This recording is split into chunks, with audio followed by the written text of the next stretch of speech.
Hey, it's Nathan Bangs with the Nathan Bangs Group, and we love to do these real estate minute video interviews. And I'm with Keller Realty, and my partner today is Linda with the Tampa Bay Elder Law. And we were discussing in prior videos different things from my child's turned 18 to divorce to Medicaid law to probate and estate planning. So this quick video is in regards to divorce. So I'm going to throw a hypothetical out there and let Linda introduce herself in regards to divorce. You know, we're in Florida and things happen, right? People are still dying, they're still divorcing, and they're still buying homes. So the things that are important to me as a realtor, but I run across this topic often, and actually have a current case going now. So tell us a little bit about yourself and tell me the things that I need to do if my partner and I, that I've been married to for X number of years with children, what do we need to do to start thinking about the next phase of life? Okay. I'm Linda Fangold with Tampa Bay Elder Law, and I practice in estate planning, probate, and guardianships. That is a good question. That's actually, people get married, people get divorces. I'm sure the numbers are like 50% out there. So we do want to think of these things. Essentially, I usually say when you first contemplate divorce, you're going to seek out a divorce attorney, family law attorney. But in that process, sometimes divorces are very short amount of time, and sometimes they get contentious and go years, right? It's that gray area where you're still legally married to somebody that you definitely want to get estate planning documents in place that are different than what they were when you were married, such as the durable power of attorney and the advanced health care directive.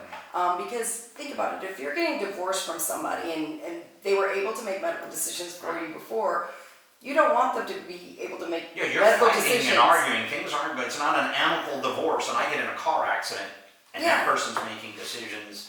Well, even if it's amicable, you want to think, sometimes it is so amicable, like, I'll still think that is the best person to make medical decisions for me. But if it's not, that's the time to get the new documents in place. Name your brother, name your sister, name your cousin, if you think that they're going to make better medical decisions for you. Powers of attorney, in case something happens, you want someone to be able to step in and do everything legal and financial on your behalf. And it's usually not the person that you're divorcing. In a divorce, as far as assets go, it's not the time to switch wills and trusts is that time generally. The law's going to take care of that. If you're legally divorced, there's rules and then versus in that time before you're divorced. So the law will take care of that sort of stuff, but it's the ancillary documents that people don't think of. It's interesting because we're going through it right now. We're selling a home and purchasing a home, and I realized that it's a team that's part of not only the selling and buying process, but when I was having a conversation with my customer, we're dealing with a real estate attorney to handle the sales of the transaction. Then we were dealing with the trust estate planning that's dissolving the old and opening up the new, and then we're dealing with the divorce attorney. So I kind of feel like it's like a medical doctor. You don't have that one size fits all. You have the three different specialists. Oh, right.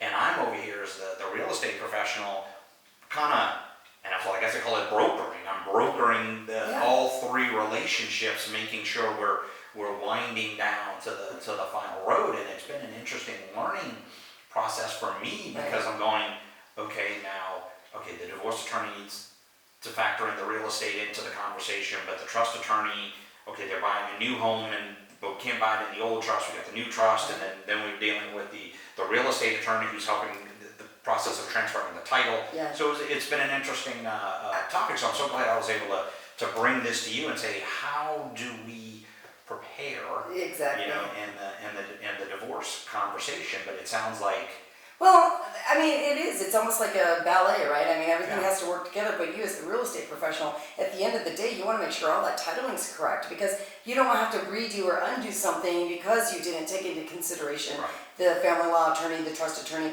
especially if they had a joint trust and their assets are coming from a joint trust. And obviously when people are getting divorced, they're either handling separate trusts or doing things like that. So when you're buying new property still within the divorce period or retitling the marital home, you want to make sure that everybody's working together. So what you do is not going to undo something that is... I think the hardest part for me on the real estate side is the educating of something they didn't realize. So when especially in the short sale world back in the day, one home, when they split off, it's two homes now. So, you go into rentals. Divorce is tough because the bills double because they're heading in a different direction, but in such a booming real estate market, when they're divorcing and one may be actually financially sound, they're ready to buy another home. Right. Like they're going, okay, I already found a home. And I'm sitting there saying, hey, I know I'm just a realtor, but you need to speak to your divorce attorney because you're running off to buy a home. You are still legally married. Welcome to the state of Florida. Right. So so it's well, as long one of as those all that things language is in there, you're Right. good. But that's what you want to double check. right. Right. And that's what it's like. Hold on a second. We need to really make sure from a legal standpoint you didn't put yourself on another conversation of ownership because you go buy another home while you're still legally married. Yeah, and I think you and I, in our professions, doing things all the time, you're going to see things that, you're right, the client is not going to think of. Like, oh, I didn't think of that. Well, yeah, because we've seen it before, and we don't want you to go down this path that we've seen has become a mess. But that's why I was so glad I was able to talk to you about this subject, because with my divorced families, the one thing I never brought up was, hey, make sure you're heading back to your estate planner to talk about your new wishes in regards to going forward now that your circumstances have changed. Right. So I'm so glad we were able to take this conversation, because I don't know about you, but that was a learning lesson for many that are out there, that as your circumstances change, you need another person in your corner to help make those adjustments. And if you don't have somebody in your corner and you need to either start those wishes or change your wishes, please get a hold of Linda at Tampa Bay Elder Law. I'm going to put all of her contact information. If you have additional questions, you want a private consult, she's able to do that. If you got other questions, you want to send it to me, I'm more than happy to help. So thanks for the Real Estate Minute with the Nathan Bangs Group of Keller Realty, and we'll see you next time. Thanks.